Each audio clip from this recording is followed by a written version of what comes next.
15 अप्रैल 2007।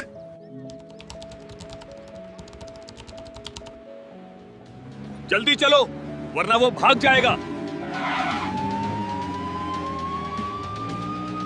दोस्तों, एक इंडियन लड़का जो दिल्ली में बैठकर दिल्ली के ही एक बड़े बैंक को लूट लिया। और ये कहानी कोई बनावटी नहीं बल्कि 15 अप्रैल 2007 की असली घटना है। उस लड़के ने अपने छोटे से लैपटॉप से सिर्फ कुछ मिनटों में पूरे 200 करोड़ रुपए गायब कर दिए। लेकिन हैरानी की बात, किसी को आज तक पता ही नहीं चला, ना ही किसी न्यूज में आया, क्योंकि बैंक वाले, पुलिस अफसर और कुछ नेता सबने मिलकर इस राज को रातों रात दबा दिया ताकि बैंक का नाम खराब ना हो, नहीं तो उस बैंक को सील कर दिया जाता। लेकिन आज मैं आपको पूरा सच दिखाने जा रहा हूं कि आखिर उस लड़के ने टेक्नोलॉजी का इतना बड़ा खेल कैसे खेला, उसने बैंक की सिस्टम को कैसे तोड़ा। आइए 2D एनिमेशन के साथ समझते हैं। दिल्ली की तंग गलियों में रहने वाला 19 साल का जैन अकबाल देखने में बिल्कुल आम लड़का लगता था। पतला शरीर, सिंपल टी शर्ट, हाथ में पुराना मोबाइल और हंसते वक्त आंखों के कोनों में हल्की लकीरें। लेकिन उसके अंदर ऐसा दिमाग छुपा था जिसकी बराबरी बड़े बड़े टेक प्रोफेशनल भी नहीं कर सकते थे। उसकी छोटी सी 2 कमरे वाली रेंट पर ली फ्लैट की खिड़की हमेशा बंद रहती थी, जैसे अंदर कोई ऐसी चीज पल रही हो जिसे दुनिया नहीं समझ सकती। उसके कमरे में टेबल पर 2 लैपटॉप एक साथ चलते रहते, मॉनिटर पर कोड की तेज रफ्तार लाइनें भागती रहती और उसके दिमाग में दुनिया के सिस्टम ऐसे घूमते जैसे बाकी लोग गेम खेलते हैं। बचपन में जब बाकी बच्चे कार्टून देखते थे, जैन पुराने इलेक्ट्रॉनिक खिलौनों को खोल कर देखते कि इनके अंदर क्या मशीन चल रही है, कौन सी वायर कहां जाती है, क्या किससे जुड़ता है। किसी ने उसे सिखाया नहीं था, पर वो खुद सिस्टम को समझने लगा था। उसकी दोस्त मंडली, आयान, समीर और तुषार, ये लोग उसे बस एक शांत सा लड़का मानते थे जो हमेशा लैपटॉप में लगा रहता है। पर उन्हें नहीं मालूम था कि उसी लैपटॉप में एक ऐसा दिमाग काम कर रहा है जो हर रात किसी न किसी बड़े डिजिटल स्ट्रक्चर की धड़कनों को सुनता रहता है। जैन दिन में बिल्कुल आम लगता। मोहल्ले के बुजुर्ग उसे देखकर बोलते, अरे ये बच्चा बहुत शरीफ है, इंट्रोवर्ट है, पढ़ाई करता होगा। पर किसी को पता नहीं था कि रात होते ही वही चुप रहने वाला लड़का अपने कमरे की लाइट मध्यम करके स्क्रीन पर झुका बैठा दुनिया के बड़े बड़े सिस्टम्स का बिहेवियर पढ़ता है। जैसे डॉक्टर मरीज के दिल की धड़कन सुनता है। उसके लिए कंप्यूटर मशीन नहीं, दोस्त थे। कोड उसके लिए भाषा थी और डेटा उसके लिए कहानी। एक ऐसी कहानी जिसमें वो असली दुनिया से कहीं ज्यादा रोमांच पाता था। वह किसी भी वेबसाइट पर जाता तो यूजर की तरह नहीं सोचता। वो यह सोचता कि यह वेबसाइट अपनी सुरक्षा कैसे संभालती है, किस टाइम उसका सर्वर स्लो होता है, किस समय डेटा सबसे ज्यादा मूव करता है, कहां कोई छोटी सी गलती छुपी है जो किसी को नजर नहीं आती। एक बार उसने सिर्फ मजे मजे में एक बड़े बैंक की पब्लिक वेबसाइट खोली और सिर्फ देखने लगा।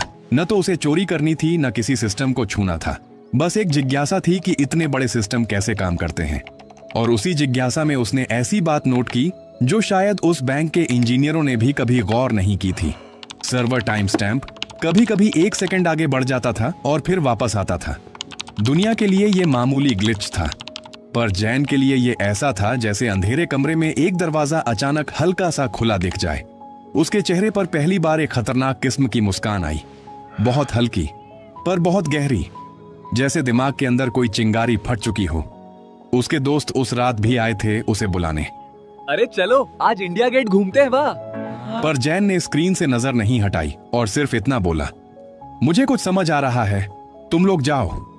उसके दोस्तों ने मजाक उड़ाया, तू साइंटिस्ट बन जाएगा एक दिन। पर उन्हें नहीं पता था कि जैन साइंटिस्ट नहीं, सिस्टम को पढ़ने वाला मैजिकियन था। ऐसा मैजिकियन जो हाथों से खेल नहीं दिखाता था बल्कि लॉजिक से खेलता था। उस रात जब पूरी दिल्ली सो रही थी और सड़कें शांत थीं, जैन की आंखों में सिर्फ स्क्रीन का नीला उजाला था और उसकी उंगलियां कीबोर्ड पर ऐसे चल रही थीं जैसे कोई पियानो बजा रहा हो। और फिर अचानक स्क्रीन पर एक डेटा ग्राफ उभरा। नॉर्मल आंख इसे समझ भी ना पाए, पर जैन सिर्फ 5 सेकंड में समझ गया कि सिस्टम का हार्ट बीट कहां गड़बड़ा रही है। उसने एक कागज पर बड़ा सा गोल घेरा बनाया और धीमी आवाज में फुसफुसाया, मिल गया। वो क्या मिला था दुनिया को नहीं मालूम, उसके दोस्तों को नहीं मालूम, मोहल्ले को नहीं मालूम। और उस दिन, उसी रात, उसी स्क्रीन की चमक के नीचे दिल्ली का वो शांत मासूम सा दिखने वाला लड़का जैन अकबाल पहली बार पूरे आत्मविश्वास के साथ अपने आप से बोला, अब खेल शुरू होता है। और उसी पल उसकी किस्मत भी बदलने लगी और आने वाले समय में पूरी दिल्ली का नाम भी। अगले 3 दिन वह जैसे किसी और दुनिया में खो गया। वह खाना भूल गया, दोस्तों के फोन काट दिए, घर वालों से बस इतना कहा कि कॉलेज का प्रोजेक्ट है। लेकिन असल में उसके कमरे में चल रहा था भारत के सबसे हाईटेक बैंकिंग नेटवर्क का एक अदृश्य एक्स-रे। वह किसी सिस्टम को तोड़ने नहीं निकला था, पर उसे समझने में जो नशा था वह उसे घंटों तक स्क्रीन से चिपकाए रखता। उसने सर्वर लेटेंसी ग्राफ्स निकाले, रिक्वेस्ट रिस्पॉन्स पैटर्न्स ऑब्जर्व किए और धीरे धीरे उसे समझ आने लगा कि इस बैंक का डिजिटल हार्ट किस तरह धड़कता है। कब तेज धड़कन होती है, कब धीमी, और सबसे ज्यादा दिलचस्प यह कि कब धड़कन एक पल के लिए रुक जाती है। और उस एक पल में छिपा था वह ग्लिच जिसे देखने की क्षमता सिर्फ उसी में थी। यह लूप होल कोई दरवाजा नहीं था जिसे खोलकर चोरी की जा सके।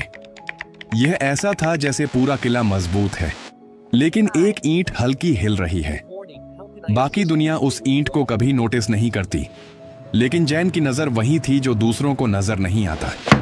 उसने कभी न सोचा था कि यह उसकी जिंदगी बदल देगा, पर क्यूरियोसिटी धीरे धीरे ऑब्सेशन बनती चली गई। उसने उस ग्लिच को सिर्फ ऑब्जर्व किया, बिना छुए, लेकिन जितना ऑब्जर्व करता उतना समझ आता कि सिस्टम इंटरनली अपने ही लॉग्स को 1 सेकंड के लिए ओवरराइट करता है। 1 सेकंड जो आम इंसान के लिए 0 वैल्यू है, पर डिजिटल वर्ल्ड में वो 1 सेकंड ऐसा होता है जैसे रेत के तूफान में एक कण अचानक गायब हो जाए। और फिर वह दिन आया जब जैन को पहली बार एहसास हुआ कि उसका दिमाग कितनी खतरनाक चीज देख चुका है। उसने अपनी कुर्सी से पीछे झुककर सीलिंग को देखा और धीरे से कहा, अगर यह मिस्टेक बार बार हो सकती है तो इसका मतलब है कि बैंक खुद अपने 1 सेकंड को रिकॉर्ड नहीं करता। और उसी पल उसके अंदर कुछ जगह रॉबर नहीं, हैकर नहीं, बल्कि एक ऐसा मैथमेटिशियन जो पैटर्न्स के अंदर पैटर्न्स देखता है। उसने कैलकुलेशंस की, थ्योरीज बनाई, और हर बार रिजल्ट एक नई चौंकाने वाली दिशा में जाता। फिर एक रात जब दिल्ली पर थोड़ी बारिश हो रही थी और उसके कमरे की खिड़की पर पानी की बूंदें टपक रही थीं, उसने पहली बार यह महसूस किया कि इस सिस्टम की कमजोरी थियोरेटिकल नहीं, प्रैक्टिकल है। अगर कोई दिमाग इसे चाहकर यूज करे तो ट्रेस करना नामुमकिन होगा, क्योंकि जिस पल में गलती होती है उस पल के सारे डिजिटल फुटप्रिंट्स खुद सिस्टम ही निगल लेता है। मगर उसने खुद से एक सवाल पूछा, क्या मैं ऐसा कर सकता हूं? और उसका दिमाग तुरंत 2 टुकड़ों में बंट गया। एक मासूम 19 साल का लड़का जिसने कभी स्कूल छोड़कर कोई हरकत नहीं की, और दूसरा एक ऐसा साइलेंट मास्टरमाइंड जो डिजिटल पैटर्न से खेलता था। उसने 2 रातें लगातार सिर्फ यही सोचते बिताई, न चोरी करनी है, न पैसे छूने हैं, बस यह समझना है कि सिस्टम कितना स्मार्ट है और इंसान कितना। और फिर अचानक एक कैलकुलेशन उभरी जिसने उसे हिला दिया। अगर कोई चाहे तो इस ग्लिच को यूज करके बड़ी से बड़ी रकम सिस्टम में घुमाकर वापस उसी जगह ला सकता है, और किसी लॉग में पता भी नहीं चलेगा, क्योंकि ग्लिच वाला सेकंड हर बार सब इरेज कर देता। उसने ये फॉर्मूला 3 बार सॉल्व किया, हर बार वही रिजल्ट आया, परफेक्ट 0 फिंगरप्रिंट ऑपरेशन। उसकी हार्ट बीट तेज हो गई।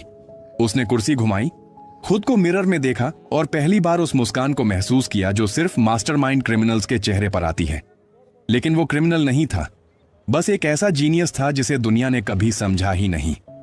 उसने सोचा, अगर कोई चाहे तो 200 करोड़ तक राउट कर सकता है बिना सिस्टम के जानने के। उसके दिमाग ने पहली बार उस पॉसिबिलिटी को शेप दी कि एक परफेक्ट स्कैम एग्जिस्ट कर सकता है, जो न बैंक पता कर सके, न पुलिस, न साइबर सेल्स, क्योंकि एविडेंस ही नहीं होगा। नहीं, वह इसे करने नहीं जा रहा था, लेकिन यही थॉट उसे नींद नहीं आने दे रही थी। अगले दिन उसने खुद को टेस्ट करने के लिए पूरी हाइपोथेटिकल प्लानिंग की। कैसे कोई पैसे को गोस्ट अकाउंट में भेजे, फिर वहां से दूसरे चेन में, फिर ग्लिच सेकंड का फायदा उठाकर उसे इनविजिबल बना दे। सिर्फ थ्योरी, लेकिन थ्योरी इतनी परफेक्ट थी कि वह खुद डर गया। उसकी सांसें हैवी हो गईं और उसने लैपटॉप बंद कर दिया, जैसे कोई बहुत डरावना राज पकड़ लिया हो। उसने बैल्कनी में जाकर ठंडी हवा ली, पर उसके दिमाग में सिर्फ यही घूम रहा था, ये लूप होल मेरी गलती नहीं है, सिस्टम की गलती है, वही सिस्टम जिसे देश भरोसे से चलाता है। उसने खुद से पूछा, क्या ऐसा प्लान कोई करेगा? और अंदर से एक धीमी आवाज आई, अगर किसी को पता चल गया तो करेगा। और तब उसे महसूस हुआ कि वह एक ऐसी चीज के ऊपर बैठा है जो आग की तरह है, रोशनी भी दे सकती है और जला भी सकती है। वह वापस कमरे में आया, फिर लैपटॉप खोला और उस लूप होल को आखिरी बार ऑब्जर्व किया। और इस बार उसने उसे अलग नजर से देखा, जैसे कोई साइंटिस्ट अपनी खोज को पहली बार वेपन की तरह पहचान लेता है। उसके होंठ धीरे से हिले। 200 करोड़, जीरो ट्रेस। अगर दुनिया जान जाए कि यह संभव है तो केओस मच जाएगा। यही सोच उसके अंदर एक गहरा कंपा देने वाला थ्रिल भर रही थी। न ग्रीड, न पैसा, बस ये रियलाइजेशन कि उसके दिमाग ने कुछ ऐसा समझ लिया है जिसे समझने की क्षमता शायद देश भर में 10 लोगों में भी ना हो। उस दिन के बाद जैन की आंखों में एक नया कॉन्फिडेंस था। उसका चलना, उसका बोलना, उसका बैठना सब बदल गया। अब वह सिर्फ क्यूरियोसिटी वाला लड़का नहीं था, वह एक ऐसा हिडन जीनियस था जिसने बैंकिंग सिस्टम के दिल की धड़कन में छिपी एक ऐसी दरार ढूंढ ली थी जिसका गलत इस्तेमाल दुनिया को हिला सकता था। और उसकी जिंदगी की कहानी यहीं से असली मोड़ लेने वाली थी। क्योंकि नॉलेज डेंजरस होती है, लेकिन मास्टरमाइंड नॉलेज उससे 100 गुना ज्यादा। जैन अकबाल कई दिनों से उस लूप होल को सिर्फ समझ नहीं रहा था, बल्कि उसके आसपास एक ऐसा इनविजिबल जाल बुन रहा था जिसे समझ पाना किसी भी इंसान के लिए नामुमकिन था। क्योंकि यह जाल टेक्नोलॉजी से ज्यादा साइकोलॉजी पर चलता था। लोग कैसे सोचते हैं, सिस्टम कैसे प्रिडिक्ट करता है, कंप्यूटर खुद को कितना सुरक्षित मानता है और किस पल वह सबसे ज्यादा वल्नरेबल होता है। यही सब जैन के दिमाग में एक परफेक्ट हाइस्ट की तरह असेंबल हो चुका था। वह कोई छोटा बच्चा नहीं था कि चोरी का लालच उसे चलाए। उसकी क्यूरियोसिटी इतनी गहरी थी कि वह खुद देखकर समझना चाहता था कि अगर कोई परफेक्ट ऑपरेशन दुनिया में एग्जिस्ट करता हो तो वह आखिर दिखता कैसा है। उसने गोस्ट अकाउंट्स का कॉन्सेप्ट इसीलिए नहीं बनाया कि उनमें पैसे रखें, बल्कि इसलिए कि वह देख सके कि सिस्टम इन्हें पहचान पाता भी है या नहीं। वो अकाउंट्स असली नहीं थे, न किसी इंसान से जुड़े, न किसी आइडेंटिटी से, सिर्फ डिजिटल शैडोज थे, जैसे धुंध में खड़े नकली चेहरों की परछाइयां। एनक्रिप्टेड मनी रूटिंग का आइडिया भी उसके लिए चोरी नहीं था, बल्कि एक तरह का डिजिटल मेज था जिसमें पैसे नहीं, डेटा की मूवमेंट्स घूमती थीं। वह हर मूवमेंट को टेस्ट करता, हर पॉसिबिलिटी को सिमुलेट करता, जैसे कोई साइंटिस्ट प्रयोगशाला में केमिकल रिएक्शंस देखकर प्रिडिक्ट करता है कि एक्सप्लोजन कब होगा। फेक डिजिटल आइडेंटिटीज उसके लिए फेसेस नहीं थे, वे सिर्फ प्लेस होल्डर्स थे, जैसे कोई कथा में काल्पनिक पात्र बनाकर कहानी के फ्लो को समझता है। पूरा ऑपरेशन जैन के दिमाग में ऐसे तैयार था जैसे चेस मास्टर अपनी स्ट्रेटजी तैयार करता है। हर मूव का जवाब पहले से सोचा हुआ, हर खतरे का एस्केप पहले से लिखा हुआ और हर पॉसिबिलिटी का एंड रिजल्ट पहले से कैलकुलेटेड। और फिर वह दिन आया जब उसने खुद को चैलेंज देने का फैसला किया। सिर्फ 10 मिनट का एक टेस्ट, न चोरी न लालच, बस एक एक्सपेरिमेंट जिससे उसे पता चल जाए कि उसकी बनाई हुई मेज काम करती है या नहीं। उसने अपने कमरे का दरवाजा बंद किया, फोन एयरप्लेन मोड पर डाल दिया, लैपटॉप की ब्राइटनेस कम कर दी और नीली स्क्रीन की हल्की रोशनी में उसकी आंखों में एक अजीब सी ठंडक थी। एक ऐसी ठंडक जो किसी क्रिमिनल की नहीं, बल्कि एक ऐसे दिमाग की होती है जो खुद की लिमिट्स टेस्ट करना चाहता है।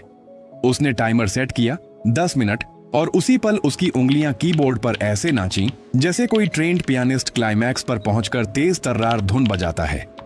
स्क्रीन पर डेटा की लाइनें दौड़ रही थीं, ग्राफ्स बदल रहे थे, शैडोज मूव कर रही थीं, लेकिन सबसे चौंकाने वाली बात यह थी कि कोई भी मूवमेंट ट्रेसेबल नहीं थी, क्योंकि जिस सेकंड ग्लिच एक्टिवेट होता था उसी सेकंड पूरा पैटर्न दुनिया से गायब हो जाता था।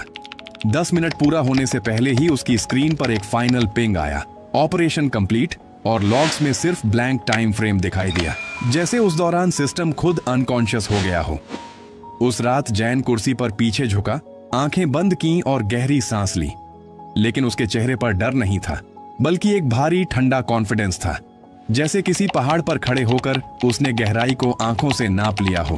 उसने तुरंत सब कुछ शट डाउन किया, कोई फाइल सेव नहीं की, कोई ट्रेस नहीं छोड़ा और कमरे से बाहर निकलकर किचन में पानी पिया जैसे कुछ हुआ ही ना हो। अगले दिन मोहल्ला वहीं था, उसके दोस्त वहीं थे, उसकी जिंदगी वहीं थी। वह हंसता भी पहले जैसा ही था, बातें भी पहले जैसी ही करता था, लेकिन उसके अंदर एक ऐसा राज बस चुका था जिसे सिर्फ वही जानता था कि दुनिया के सबसे बड़े डिजिटल सिस्टम्स में भी एक ऐसी धड़कन है जिसे अगर सही दिमाग सुन ले तो वह बिना कुछ छुए, बिना कोई फिंगरप्रिंट छोड़े एक परफेक्ट हाइस्ट कंप्लीट कर सकता है। पुलिस या सिस्टम चाहे जितना खोज लें, उन्हें लॉग्स में सिर्फ वही ब्लैंक सेकंड मिलता, एक ऐसा सेकंड जिसमें दुनिया और डेटा दोनों सो जाते हैं। और जैन अकबाल उस सेकंड को देख चुका था, समझ चुका था और एक बार बिना कोई गलती किए नेविगेट भी कर चुका था। पर सबसे हैरानी वाली बात यह थी कि यह सब होने के बावजूद वह नॉर्मल ही रहा, जैसे कॉलेज का कोई स्टूडेंट असाइनमेंट्स कर रहा हो, जैसे कोई लड़का शाम में दोस्तों के साथ चाय पर हंस रहा हो, जैसे उसकी दुनिया बिल्कुल शांत और सिंपल हो। किसी को नहीं पता था कि एक 19 साल का लड़का अपने छोटे से कमरे में बैठकर वो चीज देख चुका है जिसे दुनिया असंभव मानती है। एक ऐसा हाइस्ट जो हुआ भी और दुनिया के किसी सिस्टम ने उसे होते हुए नोटिस भी नहीं किया।